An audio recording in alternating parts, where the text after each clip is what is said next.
Better Call Saul Season 6 has a new episode on Netflix and AMC, and it's tense, riveting, heartbreaking, and probably my favourite episode of TV this year. From Nacho battling to survive across the border, to Saul continuing his efforts to take down Howard, the final season has well and truly taken us into dangerous territory, and it's only the beginning. In this spoiler review, I'm going to be giving you my recap of Better Call Saul Season 6, Episode 3, entitled Rock and Hard Place, discussing my general thoughts on the episode. But before I get into it, if you want to see more videos on the final season of Better Call Saul and other upcoming shows like Netflix's OZARK, then don't forget to support this upload by giving it a like rating, subscribing to the channel, and turning on your notifications. Also, feel free to check me out on Twitter, Facebook, Reddit, and Instagram at Cortex Videos, which is all linked in the description below. But without further ado, let's dive into my recap and review for Better Call Saul Season 6 Episode 3.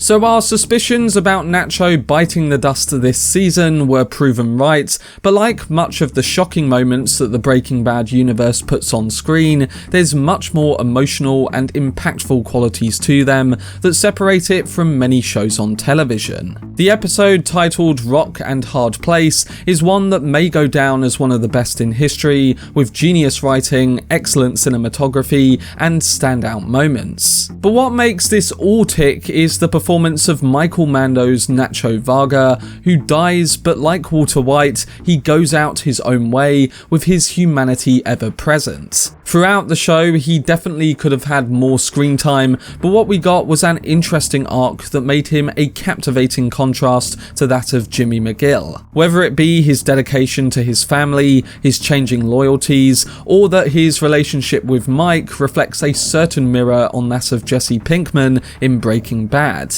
It was a proper ending for him, even if it was tragic, and watching him and Mike give their final glances at each other may even be a part of the reason why Mike took more care of Jesse down the line. It's sad, but it was needed to truly highlight the two worlds colliding, the sacrifice of someone with good in their heart, and ultimately what this world can lead to.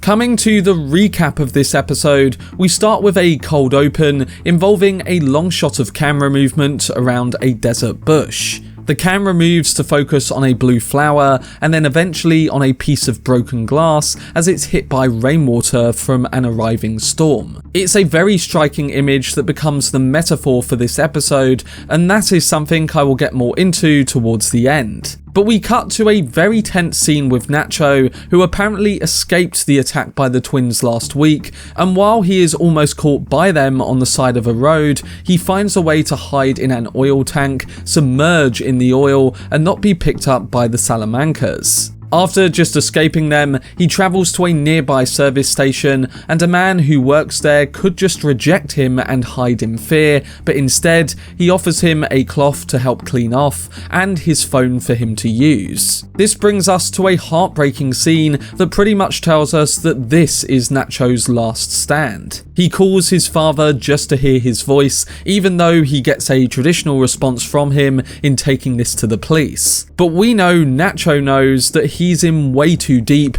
and it really tells us about his character, allowing us to sympathize and care about his loved ones just as much as he does. This is now all about Nacho making sure that his father survives, even in the instance of himself being killed. And that is quite the powerful thread that reframes your approach in watching this, especially when you know that Nacho is not escaping the situation. This is then followed by another phone call, this time to Mike, and there's a brilliant bit of writing where we now see the full conversation between them, which we only got from the hitman's perspective in the previous episode. We finally hear Nacho's part of the conversation, in that he knows that Gus needs him dead, and that he's aware of the Salamancas potentially torturing him for information. He also knows that they will not accept any statement other than one that frames Gus. And while he doesn't trust Gus, like I mentioned before, this is all about keeping his father safe, and he knows that if he frames Gus when he comes face to face with the Salamancas, that his father and family will be killed. So there needs to be a plan in order to keep his father safe, and that's what we see play out as this episode kicks into motion. He decides to hand himself to Gus,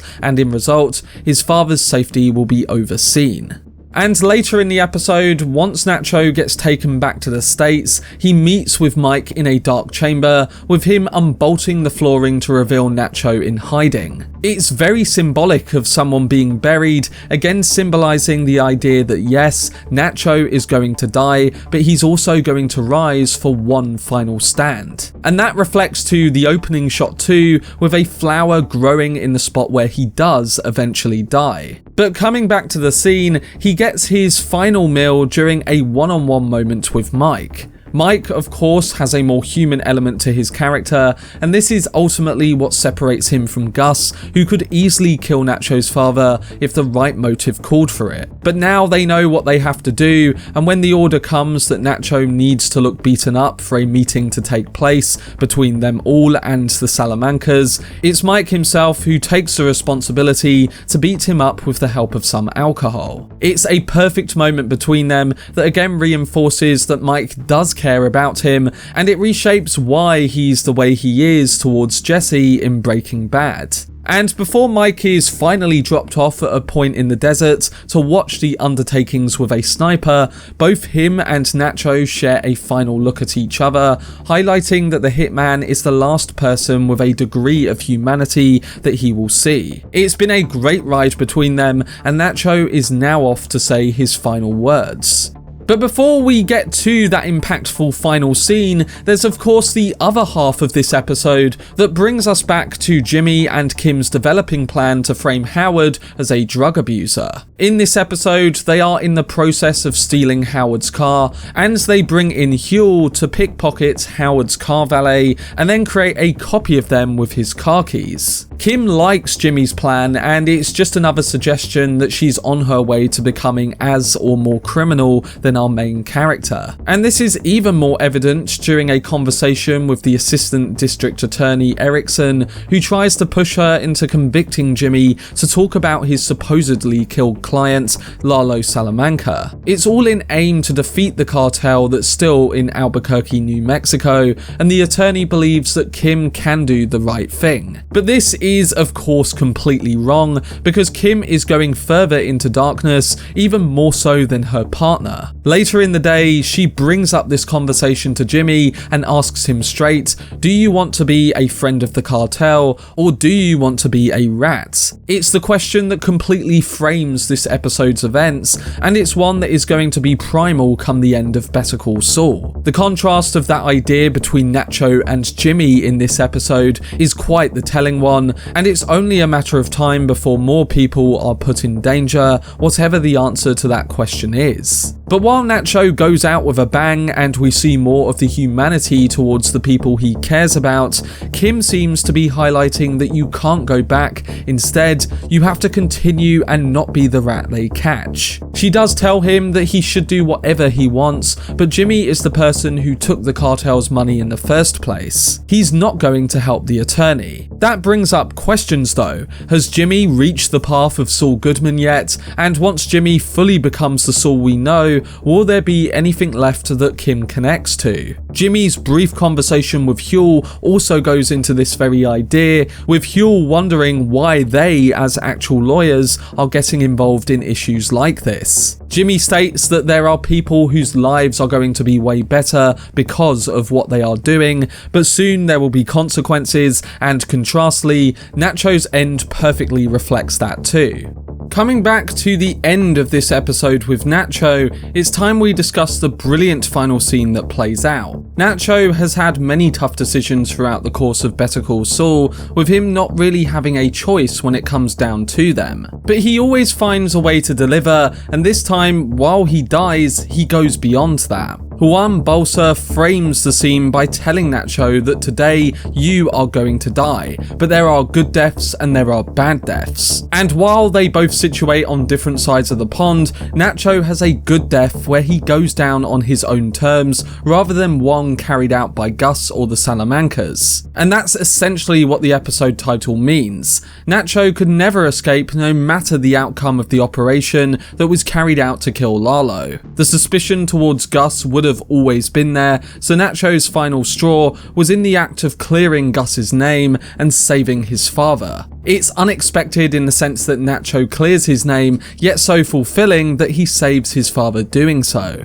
In a pounding final word, he says to Juan that Gus lacked the effort to kill Lalo, and that Gus saved Hector's life by stopping Nacho from trying to kill Hector, ultimately putting him in his wheelchair. Using the piece of glass we saw in the cold open, glass that was created by Gus accidentally by smashing a drink in the last episode, he uses it to cut through his tie and then threatens to kill Bolsa. He commits suicide but tells them all exactly what he thought of them. The dictation of these murderous individuals is a big reason towards the destruction of the freedom in his life. The spot in the opening scene was the spot where Nacho died, and the blue flower was symbolic of life blooming here. Yes, Nacho made some bad road choices, but he was punished too hard, and it's satisfying to watch him tell Gus and the Salamancas that he hates every last one of them. He shoots himself, but he goes out with a bang. And that's what this world does so well. Many shows fail to capture the pivotal moments in their final run in a way that honours the characters they tell the stories of. Better Call Saul knows how to bring out the humanity in a drear situation for the people we truly care about.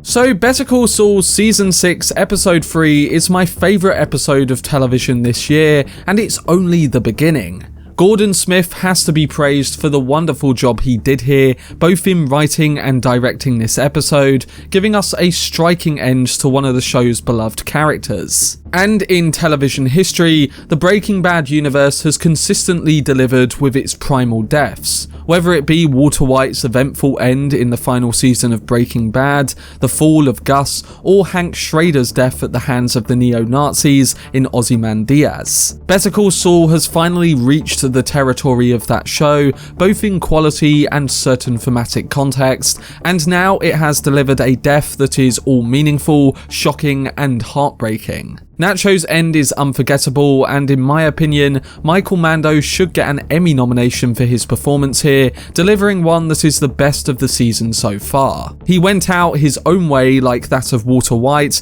but you truly get the greater sense of good in his heart, even after all the things he's done. In any other show, this might have been used primarily as a twist, but here, you know Nacho is going to die right from the final telephone call with his father. It's the way in which Nacho goes out, telling them all what he thinks and allowing his father to be out of the crosshairs, making it all the more impactful. It's the effect that this world and these villains put on the middlemen like Nacho becoming all the more profound. And for the writers to stress on that and create a truly memorable piece of television in the process is all the more satisfying. It gets me thinking how they will end this show, but if this episode is anything to go on, then we are just getting warmed up.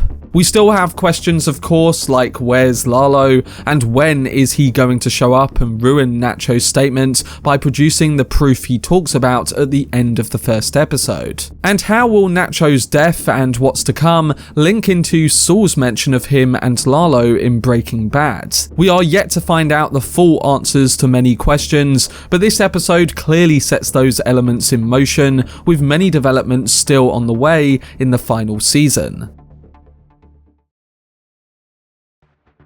But that was my spoiler review and recap for Better Call Saul Season 6 Episode 3. With rock and hard place, Better Call Saul has an episode that is exquisitely shot, perfectly written, and superbly acted. I can't think of anything that holds this down, and with Bagman from last season, this may be one of the best episodes of the entire show. It's an episode that will stay with me for a long time, and I honestly wish I could watch the next one straight after. But the week in between is really helping to sustain the tension and the momentum of this show, and this episode episode is evidence of that. I can't wait for what's to come, and I have full faith in the writers to deliver on what has been a fantastic start to the final season.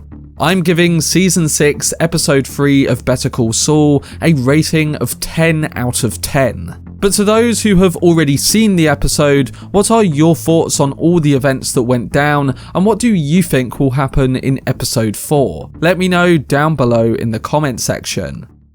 For videos on every episode of Better Call Saul Season 6, then subscribe to the channel and turn on your notifications. Also, if you enjoyed this video, remember to leave a like rating and follow me on social media via the links in the description. But anyway, I hope you guys enjoyed it. I've been Cortex, and as always, make some noise.